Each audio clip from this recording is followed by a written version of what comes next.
అమ్మా ఓ పార్వతీ పాలించవా, రమ్మని నీ పాదాలు పూజించెదా.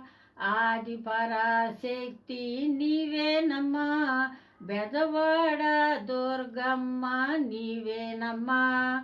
శతకోటి వందనములు నీకేనమ్మా. కంచిలో కామాక్షివి, మధురలో మీనాక్షివి, కాశీలో విశాలాక్ష్మివి. కనులారా గాంచిన నీ వైభవం, ఆనందము చెందును నా హృదయం. అన్ని వేళలయందు కాపాడవా, భ్రమరాంబ, త్రిపురాంబ, ప్రసన్నాంబ, కన్యకాంబ. అమ్మా ఓ పార్వతీ పాలించవా, రమ్మాని పాదాలు పూజించెదా.